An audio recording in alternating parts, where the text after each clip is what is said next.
creo que es un sentir general. Todos queremos ser felices. Hace unos días hablaba con un grupo de amigos, muy viejos amigos, y algunos hablaban acerca de la felicidad, refiriéndose al dinero. El dinero, y uno era muy contundente, no sean bobos. Sí, que Dios lo bendiga y que no sé qué, pero es que si usted no tiene plata, usted vive infeliz. Mire a Elon Musk, mire a Warren Buffett, yo no veo a esa gente triste. Y es un concepto que tienen muchas personas hoy en día. Y es que la felicidad, ¿dónde encontramos la felicidad? Si tengo plata suficiente para estar bien, para salir a hacer las cosas que me gustan, para viajar a donde quiero viajar, para comprarme las cosas que me puedo comprar. De alguna manera la felicidad radica entonces en las cosas que yo poseo y en las cosas que puedo hacer, las libertades que tenga para hacer y darme gustos y darme lujos. Y hacia allá se enfoca también la publicidad, ¿no? La publicidad nos vende eres feliz si andas en este carro, eres feliz si tomas esta bebida, eres feliz si viajas en nuestra aerolínea. Y nosotros nos vamos tragando el cuento, y hoy en día muy difundido en las redes sociales, que la gente postea, publica momentos que son fabricados, que no son reales. Entonces abrimos las redes sociales y vemos todo el mundo feliz, pasando el gran momento de su vida. Y nos vemos nosotros, no, yo estoy en la casa y sin 5 para salir y hacer nada. Entonces perdemos la felicidad. ¿Qué sucede entonces cuando yo estoy enfermo? ¿Qué sucede si no tengo recursos? Si me quedo sin trabajo y estoy en una situación apretada financieramente. No puedo estar viajando, ni comprando ropa, ni las cosas que me gustan, ni saliendo a restaurantes. ¿Qué pasa entonces con mi felicidad? Esa no es la felicidad. Eso es un sentimiento muy pasajero, muy vano, en las palabras de Salomón diríamos. La felicidad no puede estar fundada en una situación, en un momento, en una circunstancia. Cuando vamos a las Escrituras, Dios nos habla del gozo. Y el gozo es ese sentido de una felicidad constante, más allá de que me contaron un chiste y me reí y mi cuerpo produjo endorfinas, entonces me sentí feliz por un rato, pero ya, pasó el chiste, pasó el efecto de la hormona y volví a mi estado normal. El gozo es algo que se mantiene, que persiste a pesar de toda circunstancia. El apóstol Pablo tiene mucho que hablarnos al respecto de este tema. Y hoy vamos a estudiar una porción de la epístola que se conoce como la epístola del gozo. Es la carta a los Filipenses. Vamos por favor a Filipenses y vamos a ver de qué manera Pablo experimentaba el gozo en su vida, de qué manera él dice, mire, esto es lo que trae el gozo a nuestras vidas. De esta manera yo experimento el gozo del Señor en mi vida. Entonces los invito a que vayamos a Filipenses capítulo 1. Vamos a leer del versículo 3 al 8.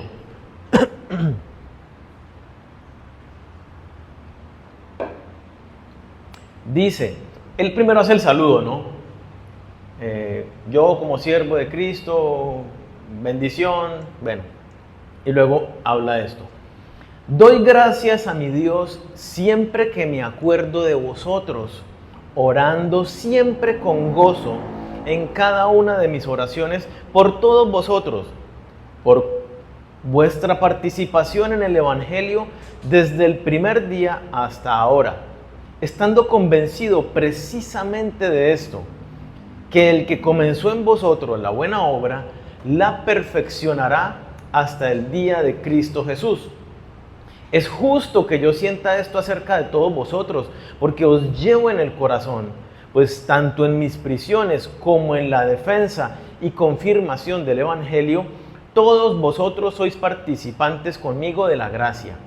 Porque Dios me es testigo de cuánto os añoro a todos con el entrañable amor de Cristo Jesús. Pablo vivía en gozo. Es la característica que vemos en la vida de Pablo, y en esta carta es la carta que más hace referencias al gozo que en todo el Nuevo Testamento. Proporcionalmente hablando al tamaño de las otras cartas, es la carta donde más se utiliza la palabra gozo.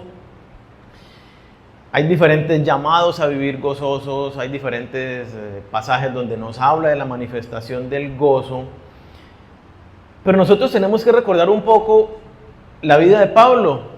Si ustedes se acuerdan de la vida de Pablo, ¿qué le pasó a Pablo mientras predicaba el Evangelio y vivía gozoso? Fue rechazado, fue perseguido, lo apedrearon hasta darlo por muerto, le dieron látigo hasta darlo por muerto. Cuando iba por el camino entre una ciudad y otra como misionero, fue asaltado 2 veces por ladrones, naufragó 2 veces también en el mar. Sí, que el barco se destruyó y tuvieron pues lo que implica un naufragio, así tipo Titanic, agarrado de algo hasta llegar a la orilla. Fue un hombre que experimentó cárcel muchas veces en su vida. Un hombre odiado por los fariseos.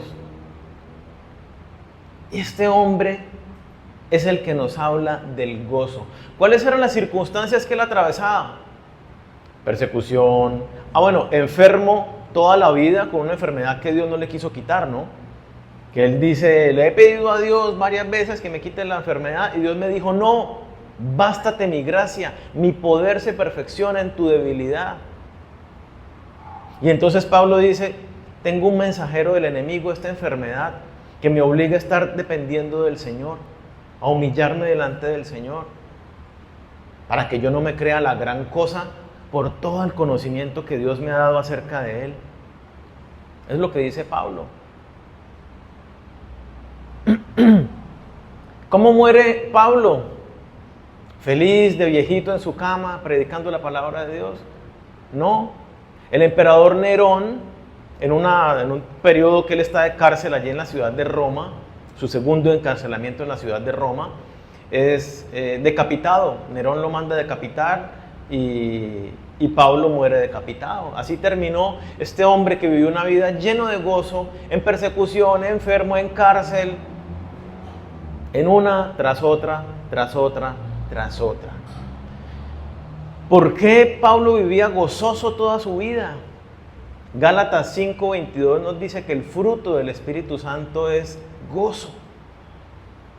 Cuando yo vivo con la mirada clavada en el Señor, en una relación personal como lo vivía Pablo, en una disposición plena para ser instrumento en manos de Dios como lo era Pablo, el gozo del Espíritu Santo está presente en la vida de esa persona. Y es un gozo que no pasa. Es un gozo que no pasa si usted está en alguna situación difícil de enfermedad, de economía, de sus relaciones, en lo que sea. No pasa. Y entonces, ¿por qué? ¿Cómo habla Pablo de cómo él vivía en ese gozo? Y en este pasaje nos lo muestra. Y miremos qué cosas traían gozo a la vida de Pablo. Versículo 3. Doy gracias a mi Dios siempre que me acuerdo de vosotros. Párelo ahí. ¿Qué traía gozo al corazón de Pablo? Recordar a las personas. Él miraba y se acordaba, miraba para atrás y decía, wow, qué bonito esa relación de amistad, ese momento que yo estuve con ellos, cuando yo estuve en la cárcel y me mandaron a alguien a que me acompañara. Pablo recuerda cómo los filipenses habían estado con él dispuestos desde el primer momento, y lo leímos hace unos días atrás, no sé cuántas semanas atrás, Hechos capítulo 16. Es el primer momento de su encuentro con los filipenses en el segundo viaje misionero de Pablo, por allá por el año 51. Pablo iba a predicar en Asia y el Espíritu Santo le dice no predique en Asia y no lo deja predicar en Asia. Y entonces una noche está orando y el Señor en visión le muestra que debe pasar a Macedonia, en la región de Macedonia, donde la primera ciudad de Macedonia que queda en Europa, la primera ciudad europea, es Filipos. Y entonces Pablo dice, ok, Dios me muestra que tengo que ir a Filipos, voy a Filipos. Y llegan a la ciudad de Filipos, y si nosotros nos acordamos, Pablo siempre iba a las sinagogas donde se reunían los judíos a predicar la palabra, y ahí él iba a predicar el mensaje del evangelio. Era el primer lugar que él visitaba para predicar el evangelio. Ese día, para que se iniciara la reunión de la sinagoga, tenía que haber 10 varones. Si no habían 10 varones, no había reunión en la sinagoga. Entonces, ¿qué hacían las personas que habían llegado, pongámosle a la puerta de la iglesia, y no habían llegado los 10 varones? Se iban a las afueras de la ciudad, a la orilla del río, y ahí tenían su tiempo de reunión. Este día sucedió así. Llegó Pablo, no hubo reunión en la sinagoga, se fue para el río, y en el río habían muchas mujeres reunidas con un corazón dispuesto para el Señor. Y llega Pablo y enseña el mensaje, y nos habla de una mujer muy dispuesta, Lidia. Lidia, el Señor abrió su corazón para que oyera el mensaje, recibió a Cristo, y ella junto con su familia fueron bautizados ese mismo día. Ella, mire la disposición, inmediatamente le dijo a Pablo, y no recuerdo con quién iba, con Silas, vengan a quedarse conmigo. Ustedes están aquí en la ciudad de Filipos, ustedes no conocen a nadie acá, mi casa es su casa, vengan y se quedan acá, por favor, no me vayan a decir que no. Y los hizo quedar en su casa y los hospedó. Sucede una situación allí con Pablo y Silas y los meten a la cárcel. Y es uno de los pasajes que vemos. Están metidos en la cárcel, ¿y qué están haciendo? Estoy hablando por ahí en el versículo 20 y algo, de hecho 16 tal vez.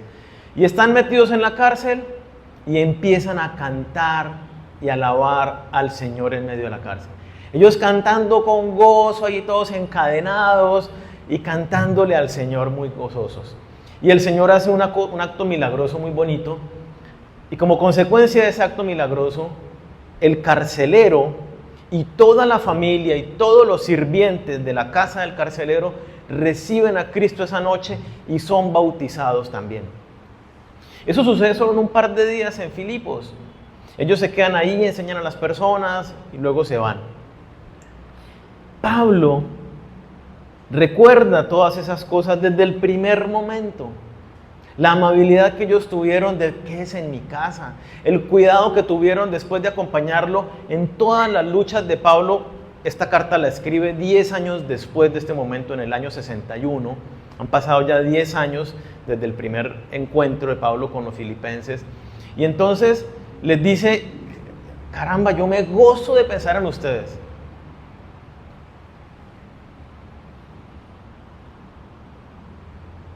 Ahora bien, nosotros encontramos gozo cuando pensamos en nuestros hermanos de la iglesia.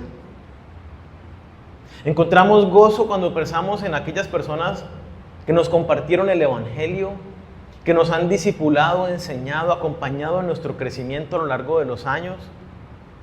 Encontramos gozo en esas personas con las que hemos guerreado codo a codo nuestra fe. Cuando otros piensan en nosotros, ¿nos recuerdan con gozo o nos recuerdan como una carga?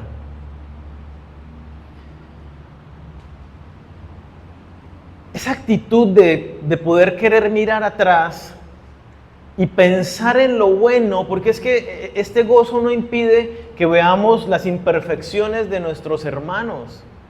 Pero el gozo nos lleva a fijarnos en las cosas buenas que tienen las personas que están a nuestro lado.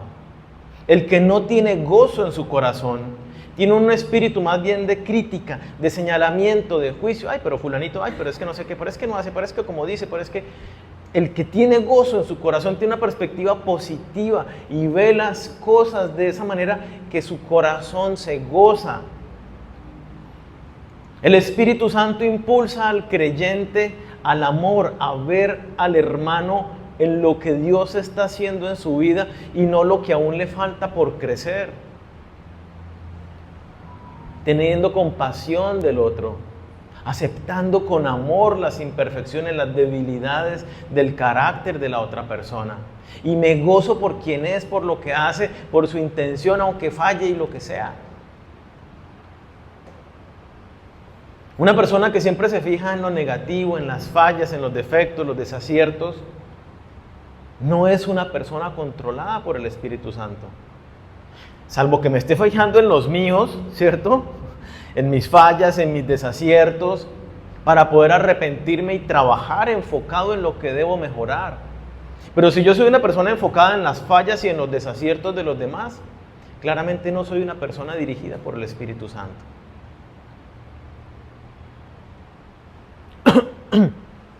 La amargura, el resentimiento, la queja, la crítica, el señalamiento, son obras de la carne.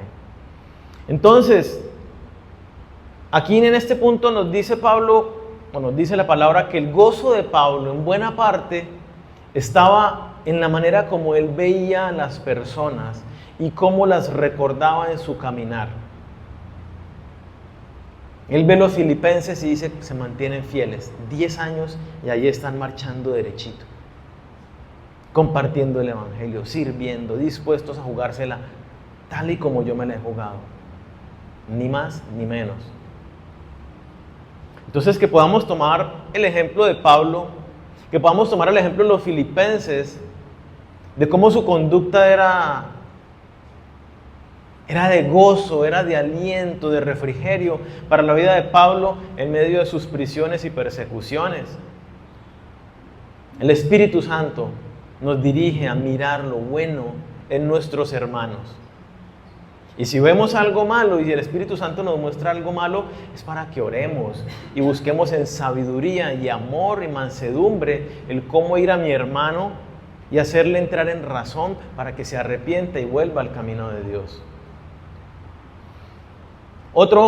El versículo 4 nos muestra otro aspecto por el medio del cual Pablo encontraba gozo en su vida. Dice: orando siempre con gozo en cada una de mis oraciones por todos vosotros. ¿Qué hacía Pablo y en qué encontraba gozo? En interceder por las personas, intercediendo por los hermanos. Orando siempre con gozo. Esta oración es bien importante, o sea, esta frase es bien importante, porque ¿dónde estaba Pablo en este momento? ¿Desde dónde está escribiendo Pablo esta carta? Está escribiéndola desde la cárcel en Roma. Lleva preso varios meses, no sé si años a este momento. Él estuvo 2 años en esta primera prisión en Roma, luego lo liberan y vuelve a estar preso ahí en Roma y ya luego lo decapitan. Lleva encarcelado, perseguido, limitado, aguantando frío tal vez en la cárcel, con circunstancias complicadas. Y en medio de esas circunstancias, él dice: vea, yo aquí en la cárcel pienso en ustedes, intercedo por ustedes y me da una alegría, me gozo tanto. De modo que no miro mi propia necesidad, mi situación, y no me miro con dolor y con, ay, pobrecito yo, mire cómo estoy, lo que me está pasando, no puede ser. Pablo nos dice: cuando tú intercedes, eso es exactamente lo que haces. Quitas la mirada de ti mismo, dejas de sentir esa lástima por tu propia situación y te enfocas en las crisis, en las circunstancias, en las dificultades de tu hermano. Y oras por ellos gozoso, sabiendo que Dios es poderoso para obrar en sus vidas. Tú anhelas y deseas el bienestar de los demás. Cuando tú haces eso, deja de preocuparte y dejas de lamentarte por tu propia necesidad, por tu propia situación. Cuando oramos por otras personas hay motivo de gozo, porque justamente yo me estoy enfocando en lo que Dios va a hacer en la vida de la persona. Y puedo, por fe, ver la obra de Dios en la vida de la persona. Y eso es motivo de gran gozo. Ciertamente hay oraciones que a veces son con dolor, con carga, con angustia, por ciertas situaciones. Y Pablo lo dice de esa manera en la carta a los Corintios. Él les dice: yo les escribo esta carta a ustedes con mucha tribulación y angustia en el corazón, les dice. Con tribulación y angustia por las cosas que estaban sucediendo en medio de la iglesia. Y él dice: me duele profundamente lo que está pasando y le clamo al Señor, y por eso les doy estas instrucciones. Ciertamente muchas oraciones son en ese sentido, pero no era así la oración por los filipenses.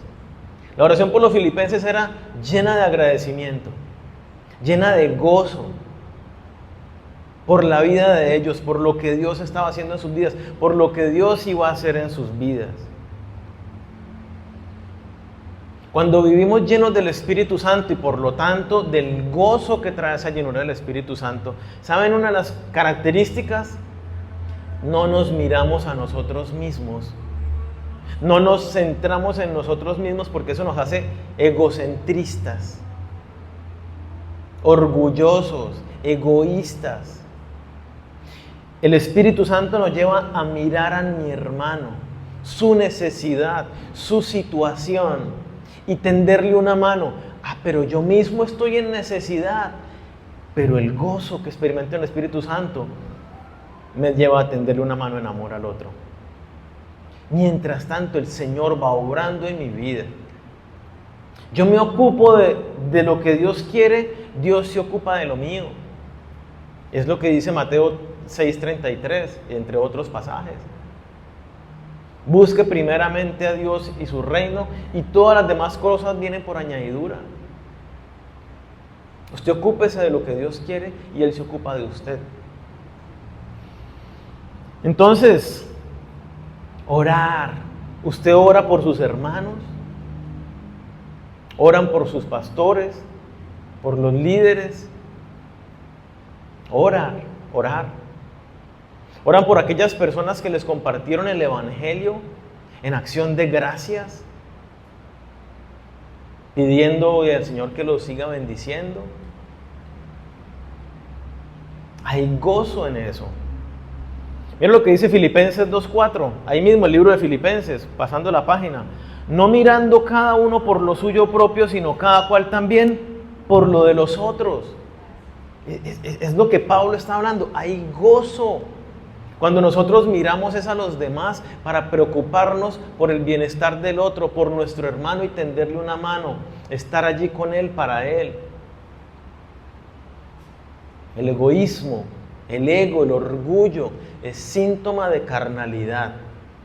Cuando no miramos a nuestro hermano, somos carnales, que estamos centrados en nosotros mismos. Y en el amor no hay esa clase de perspectiva egoísta. Y ustedes recordarán la oración que Jesucristo enseña: Padre nuestro, danos nuestro pan, perdónanos nuestras ofensas. Estoy siempre pensando en el prójimo. No nos dejes caer en tentación, líbranos del mal. De ninguna manera Dios nos enseña oraciones egoístas. Solo yo, cómo yo voy a estar mejor, cómo yo voy a... No, eso no es lo que el Señor nos enseña. Entonces, ¿oras por otros? Otros oran por ti, y cuando oran por ti lo hacen con gozo. Versículo 5. Otro aspecto del gozo en la vida de Pablo. Dice: por vuestra participación en el Evangelio desde el primer día hasta ahora, 10 años después, Pablo se goza por la participación de los filipenses en el Evangelio hasta el día de hoy. La Reina Valera dice: por vuestra comunión en el Evangelio. La Dios habla hoy dice: pues ustedes se han hecho solidarios con la causa del Evangelio. Esta palabra comunión, esa palabra griega comunión, significa justamente eso, del griego koinonia, y se traduce comunión, participación, estar involucrado activamente en algo. Y el enfoque, el sentido que Pablo le está dando a esta palabra de comunión. Yo me gozo por la comunión de ustedes con el Evangelio. Me gozo porque ustedes se han hecho solidarios con la causa del Evangelio. Hace énfasis justamente al compromiso integral que los filipenses habían mostrado para con el Evangelio. Y este compromiso iría básicamente en 3 aspectos fundamentales que Pablo habla durante la carta. Y son: el primero, la comunión entre los hermanos. El segundo, el respaldo económico a la obra misionera, a la obra del establecimiento del reino de los cielos. Y el tercero, la predicación del Evangelio. Miremos allí justamente la comunión que tienen entre ellos. Primera de Juan, capítulo 1, versículos 6 y 7.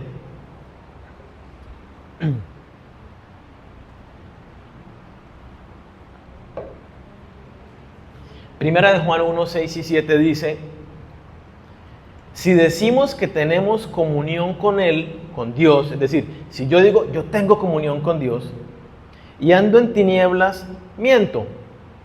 O sea, andar con Él, tener comunión es andar en luz, ¿no? Si entendemos la analogía que le está haciendo.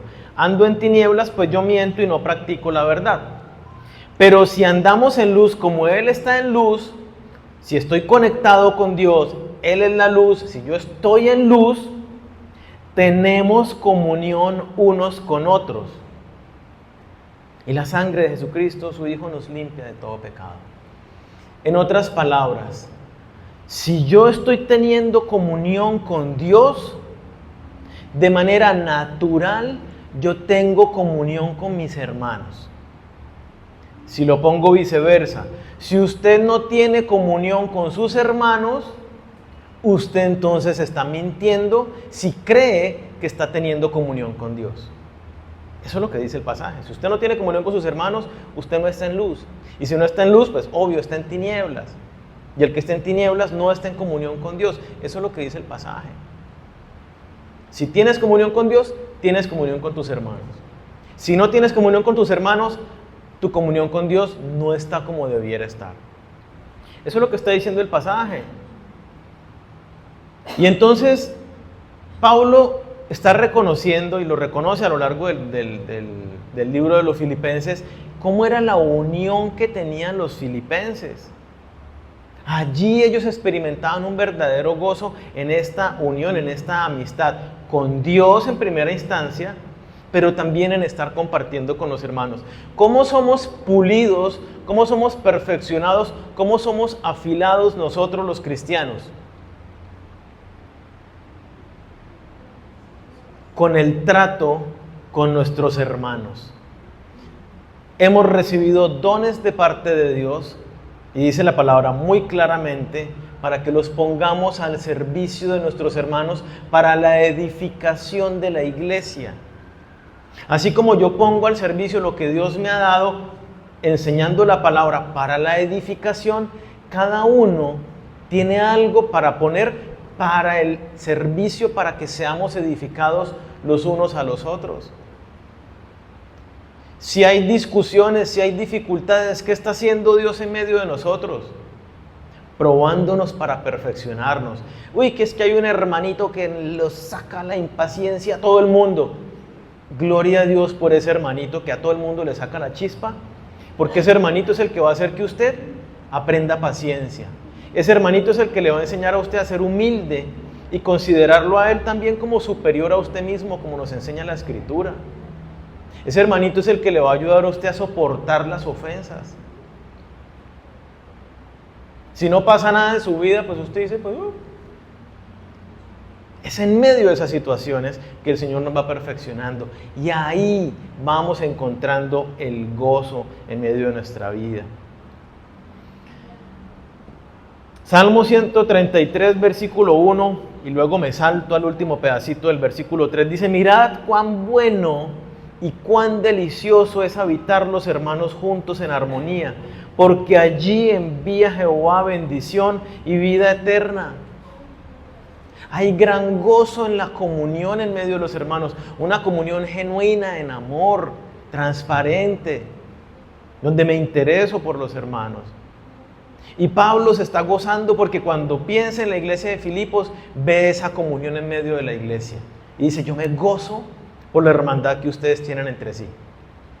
Pero también me gozo porque ustedes han respaldado financieramente la obra. Y Filipenses 4, ahí al final, que es casi que la razón por la cual Pablo escribe la carta, ¿cierto? Como un agradecimiento a ellos por lo que acabaron de hacer en este momento. Filipenses 4, versículo 15 al 16 dice, cuando partí de Macedonia, de la ciudad de Filipos, al comenzar a anunciar el evangelio, es decir, después de la primera vez en el 51, cuando fue a Filipos y nació la iglesia en Filipos, él dice, cuando partí de la casa ya de Lidia, al comenzar a anunciar el evangelio, fueron ustedes, los de la iglesia de Filipos, los únicos con quienes tuve este intercambio de bienes, pues incluso estando yo en Tesalónica, más de una vez ustedes me enviaron ofrendas para mis necesidades. Pablo les está agradeciendo y cuando piensa en ellos se goza porque dice, caramba, o sea, recién recibieron el evangelio e inmediatamente dijeron, yo tengo que apoyar al ministerio de este hombre porque va a ir a otras ciudades de Europa a predicar la palabra. Y él va a la de Dios. Él va dependiendo del Señor. Y desde el primer momento empezaron a pasarle dinero. Luego Pablo en Corintios, no lo vamos a leer, pero en 2 de Corintios capítulo 11, versículo 8 y 9, si alguno lo quiere ver, Pablo dice, mientras yo estaba en Corintios, le está señalando a los corintios por la dureza del corazón, ¿no? Le dice, mientras yo estaba en Corintios, les sacaba plata a otras iglesias de Macedonia para el sostenimiento de mis necesidades. Él dice sacaba como un término porque los está exhortando a los otros, ¿no? Pero pues los otros le mandaban. La iglesia de Filipos le mandó dinero durante todos estos 10 años, estuvo respaldando financieramente el ministerio de Pablo.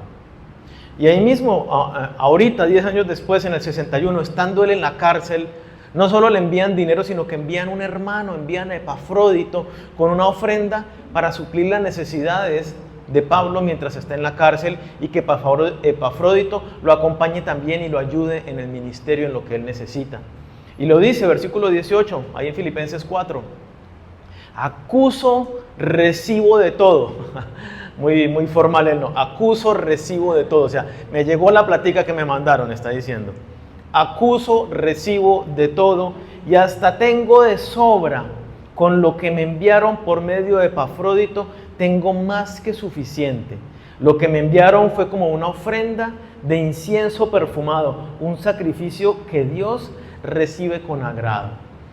Pablo se goza enormemente, no solo por la plata que tiene en manos, porque ciertamente satisface las necesidades que él tiene, suple una necesidad, sino se goza más por la disposición del corazón de ellos, porque dice, caramba, es ofrenda agradable a Dios.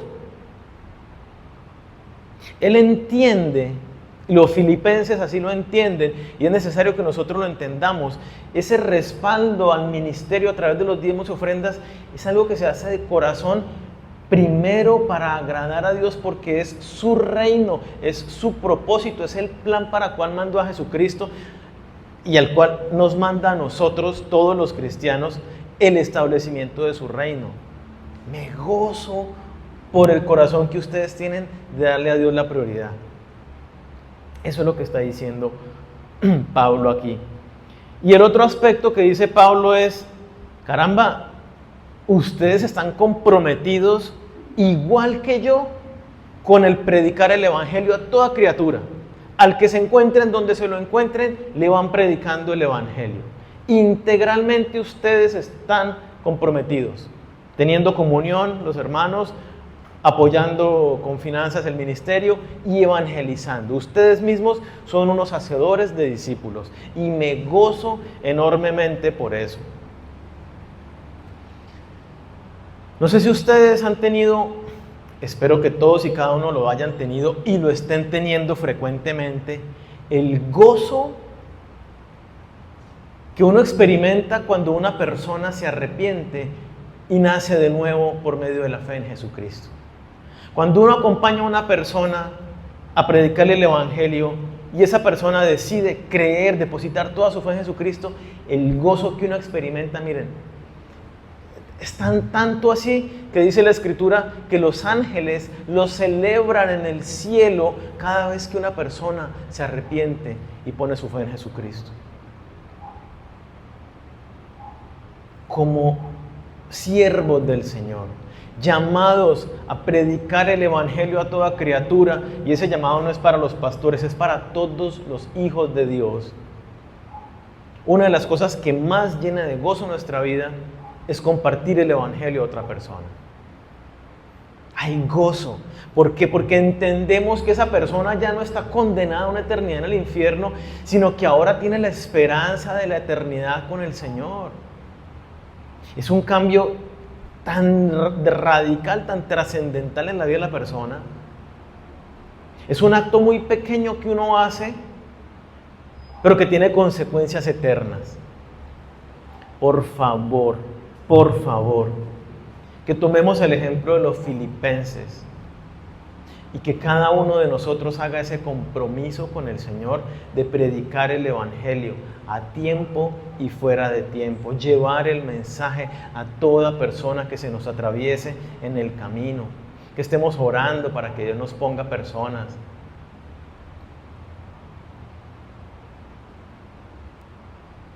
Pablo se goza con los filipenses por eso. Desde el primer día hasta ahora ustedes han estado allí, comprometidos con el Evangelio. No fue que creyeron y bueno, ¿cómo voy yo? ¿Y cómo el Señor me va a sanar? ¿Y cómo el Señor me va a quitar esta dolencia? ¿Y cómo? No, Señor, ¿cómo te servimos? Entregados de lleno a la obra de Dios. Otro aspecto que llena de gozo la vida de Pablo, versículo 6.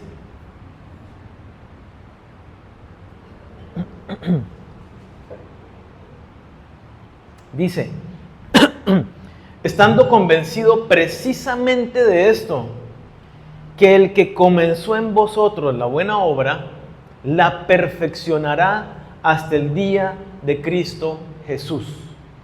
¿Cuál es el motivo de gozo de Pablo? La seguridad de la obra de Dios en el creyente. Una certeza absoluta que tenemos, y es la que Pablo está diciendo aquí. Estoy persuadido, estoy completamente convencido, seguro, ciertísimamente de esto. El que comenzó la obra, independientemente de las circunstancias que usted atraviesa en la vida, de sus fracasos espirituales, de las derrotas en cualquier área de su vida, independientemente de lo que se le enfrente a usted, Dios terminará su obra. Punto. No hay lugar a dudas de que el Señor, cuando nos toma en sus manos, dice, no dejará de perder ni una sola. Dice Jesucristo en Juan 10, las que me dio, ninguna se perderá. Nadie las puede arrebatar de mi mano. Dios puso su mano en mí como a barro para darle forma, y no va a quitar sus manos de la vida de ninguno de nosotros hasta que tengamos la forma perfecta que Dios quiere en cada uno de nosotros. La obra, y esto lo necesitamos entender, la obra es de Dios. La obra de la salvación es por gracia. ¿Dónde interviene la obra del hombre? Si es por fe, y dice que la fe ni siquiera es de nosotros, sino que Dios nos da la fe. Y que la salvación es por gracia, un regalo que Dios nos da sin que lo merezcamos. ¿Usted cómo se ganó al Espíritu Santo? Usted no se lo ganó, Dios le regaló el Espíritu Santo. Dice Filipenses, siguiendo en el libro que estamos, Filipenses 2, versículo 13, porque Dios es el que en vosotros produce así el querer como el hacer por su buena voluntad. Es la obra de Dios de principio a fin. Estamos en un proceso de santificación. Estamos en las manos de Dios y Él nos está moldeando. Si realmente has nacido de nuevo, indiscutiblemente Dios llevará esa obra al final. Si realmente eres arcilla, barro, que estás puesto en las manos de Dios, dispuesto a que Él te dé la forma que Él quiere, indiscutiblemente, sin lugar a dudas, Dios perfeccionará su obra que empezó. Miren, lo dice Hechos 16, justamente en Filipos, ¿no? Porque quiero quedarme muy en Filipos. Hechos 16, versículo 14. Miren lo que dice Dios, cómo Lidia vino al Evangelio. Entonces una mujer llamada Lidia, vendedora de púrpura, una tintura, de la ciudad de Tiatira, que adoraba a Dios, estaba oyendo, póngale cuidado, el Señor abrió el corazón de ella para que estuviese atenta a lo que Pablo decía. ¿Quién inició el proceso en esta mujer y quién inicia el proceso en cada persona que viene a Cristo? Dios inicia el proceso. Nosotros, ninguno busca a Dios, lo dice Romanos capítulo 3, no hay quien busque a Dios. Dios es quien inicia el proceso y Dios es el que lo termina, Dios es el que lo perfecciona. Romanos 8, versículo 29 y 30 dice, Romanos 8, 29 y 30.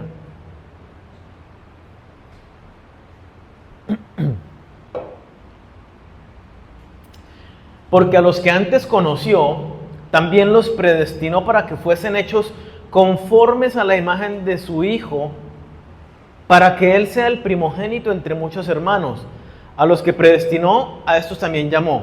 Y a los que llamó, a estos también justificó. Y a los que justificó, a estos también glorificó. Dios llama, Dios perfecciona, Dios justifica, Dios glorifica.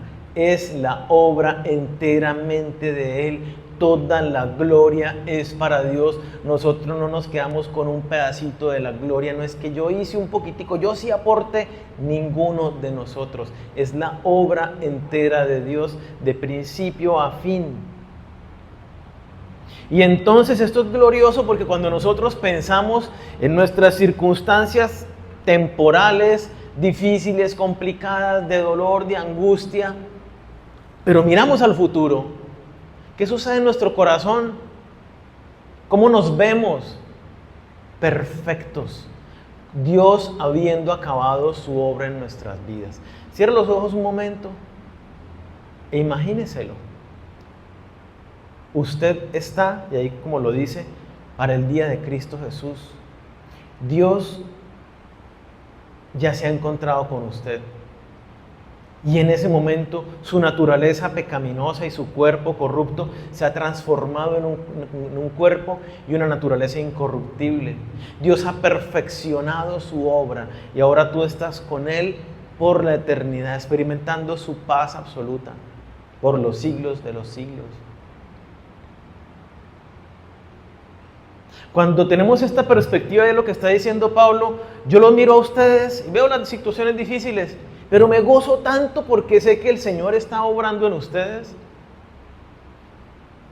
Porque los veo no en las circunstancias temporales, sino que los veo ya en nuestro encuentro con el Señor en gloria. Y eso me llena de gozo, la plena certeza de la obra de Dios en los hijos de Dios. Dios te perfeccionará. Hoy en día tiene las manos puestas en ti.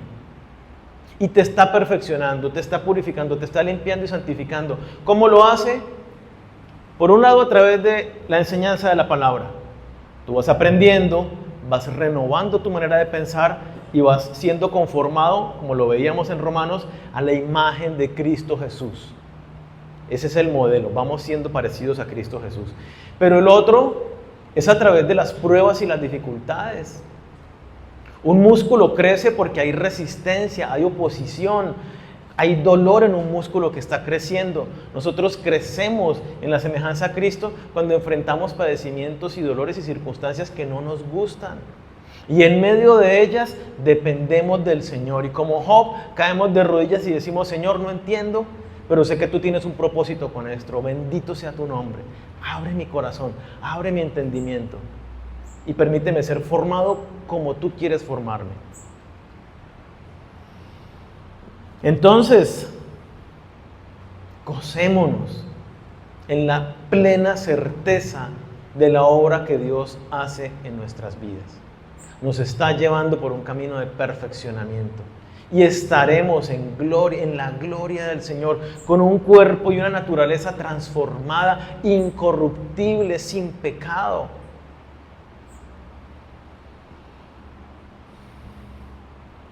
Y termina Pablo hablando acerca de lo que le produce gozo cuando piensa en los filipenses, de las cosas que producen gozo mientras él está allí en la cárcel esperando una condena, una sentencia, con la incertidumbre de lo que va a pasar con su vida. Y dice, es justo que yo sienta esto acerca de todos vosotros, que yo sienta ¿qué? Este gozo y esta paz que me da recordarlos a ustedes, ver lo que ustedes hacen, lo que están haciendo, ver cómo será su futuro. Es justo, es correcto, es lo más normal del mundo que yo sienta esto de todos ustedes porque los llevo en el corazón. Tanto en mis prisiones como en la defensa y confirmación del Evangelio, todos vosotros sois participantes conmigo de la gracia. Entonces Pablo está diciendo, caramba, ustedes no solamente en todo tiempo me han dado dinero, sino que es que en todo tiempo han estado orando por mí, en todo tiempo han estado presencialmente, me han estado enviando personas que me han acompañado en diferentes ciudades, en momentos de mi vida ministerial, en Corintio. Acordémonos que en esa época no había bancos y yo consigno aquí en Bucaramanga y lo reciben en la China. No, allá cualquier transacción financiera era una persona, y normalmente era un grupo de personas que llevaban la ofrenda desde la iglesia de Filipos, iban, recorrían hasta donde estuviera Pablo, y donde estaba Pablo, hola mi hermano, venimos de hermanos de Filipos, y el abrazo y el gozo del encuentro, y le contaban, míralo, no había llamadas de que es que mírenlo, aquí en Filipos estamos pasando esta situación tan chévere, no, los visitaban y le contaban qué estaba sucediendo. Ellos acompañaron a Pablo en todas estas circunstancias y él se goza y el amor era tan entrañable como lo describe a continuación, versículo 8. Dios me es testigo de cuánto os añoro a todos con el entrañable amor de Cristo Jesús. Un amor de las entrañas, o sea, que sale desde lo profundo de mi ser. No es un cariño pasajero, es un amor con toda mi vida, con toda mi alma. Ese es el amor que les tengo, está diciendo Pablo. Y me gozo. El gozo y el amor van de la mano. Cuando leemos Gálatas 5:22, dice, mas el fruto del Espíritu Santo es amor, gozo. Y luego sigue, paz, paciencia. Van de la mano el gozo y el amor. Cuando usted ama, yo miro a mi hijo en la noche, anoche que no me dejó casi dormir y yo abría los ojos todo el tiempo y lo miraba y dormía. Él sí estaba dormido profundo, ¿no? Y me daba patadas y me levantaba cada rato. Yo abría los ojos y lo veía con su carita y ese amor que le tengo, les aseguro, sonreía cada vez que lo levantaba, aunque me despertaba y no me dejaba dormir, pero lo miraba y me sonreía del gozo, del amor tan profundo que le tengo. Y ese es el llamado que Dios nos hace a nosotros. Que nos gocemos en medio del amor genuino los unos para con los otros. Primera de Juan capítulo 2, versículo 10 dice, el que ama a su hermano permanece en la luz y en él no hay tropiezo, pero el que aborrece a su hermano está en tinieblas y anda en tinieblas y no sabe a dónde va, porque las tinieblas le han cegado los ojos. El amor a los hermanos es una característica de que vivo lleno del Espíritu Santo, de que estoy en comunión con Dios. El que aborrece a su hermano, el que no le llama la atención, el que dice no me interesa, El que ve solamente los aspectos negativos de su hermano y no está dispuesto a entregarse en amor, a servirle, a amarle, a estar con él. Dice, en esa persona no habita el amor de Cristo. Esa persona no conoce a Dios. El amor, dice aquí el pasaje, nos ayuda a permanecer, a que no haya tropiezo. El amor entre los hermanos nos cubre, nos guarda de caer. Si yo estoy solo y me pasa algo, y sigo solo y no me hablo con ningún hermano de la iglesia, ¿qué pasa? ¿Qué pasa conmigo? ¿Qué pasa con mi corazón? Normalmente empezamos a hundirnos en una espiral. Pero cuando hay alguien que está a nuestro lado y me dice, o simplemente se sienta al lado mío y me acompaña y ora por mí y me da palabras de aliento, la carga se divide y me ayuda a superarla más fácilmente. Amor. Creo que no hace falta mucha explicación de cómo el amor por otra persona llena nuestros corazones de gozo. Entonces la pregunta es, ¿tenemos amor los unos por los otros? Miren a los que están al lado, inclusive al que le cae medio gordo, mírenlo.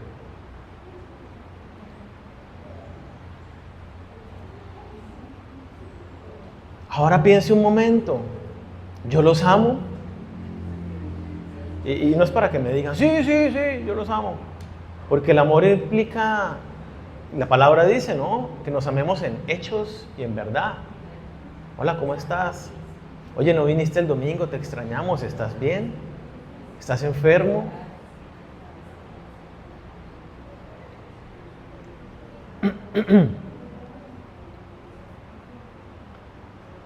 Para terminar, quiero terminar con un pasaje de Habacuc.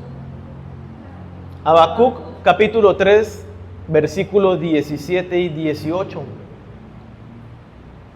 Que nos permita enfocarnos de la manera correcta y tomar de Pablo, el ejemplo de Pablo y el ejemplo de los filipenses en todo lo que hablábamos. Pero miremos lo que dice Dios por medio del profeta. Habacuc 3:17. Aunque la higuera no florezca, ni en las vides haya frutos, aunque falte el producto del olivo y los labrados no den mantenimiento, y las ovejas sean quitadas de la majada y no haya vacas en los corrales. O sea, que está describiendo una situación de mucha abundancia, ¿no? De mucha escasez. De no tengo, el cultivo no me da, los frutos lo que tendría que estar produciendo fruto no está dando frutos, se llevaron las ovejitas. No. Dice, en medio de esa situación tan difícil, versículo 18, con todo yo me alegraré en Jehová y me gozaré en el Dios de mi salvación. No importa mi circunstancia actual, financiera, de enfermedad, emocional, no importa cuál es mi situación ahora, con todo yo me gozaré en Jehová. Yo esperaré en el Señor. Yo confiaré que estoy en sus manos y Él hará su obra perfecta conmigo en este tiempo. Vivamos vidas enfocadas en Dios, con la mirada puesta en nuestros hermanos, no en nosotros mismos. Cuando nos miramos mucho a nosotros, nuestro mundo se hace muy pequeño y cualquier cosa es un problemonón. Cuando empezamos a ver a los demás, nuestro mundo se amplía y nuestros problemas se hacen más chiquitos. Vivamos vidas llenas de gozo, recordando a nuestros hermanos, recordando a los líderes que nos han servido en el pasado y en el presente, recordando a aquellos que nos predicaron el Evangelio, recordando a aquellos que han salido a otros lugares a llevar la palabra. Que oremos por nuestros hermanos, que intercedamos por otras personas, que sea un hábito constante de mirar a los demás y clamar a Dios confiando, esperando en la respuesta que Dios va a dar a la vida de ellos. Que pongamos la mirada en lo que Dios está haciendo en nosotros y que tengamos esa certeza de que el que empezó la obra en nosotros la perfeccionará. No miremos nuestras circunstancias temporales, pasajeras. Enfoquémonos en lo que Dios tiene para nosotros, en sus promesas eternas. Gocémonos en el amarnos los unos a los otros. Pongamos la mirada a nuestros hermanos para tener comunión, para enfocarnos en lo que a Dios le importa, el establecimiento del reino de los cielos, respaldando financieramente, respaldando con nuestros dones, con nuestro tiempo, con nuestros servicios, llevando el evangelio a toda criatura.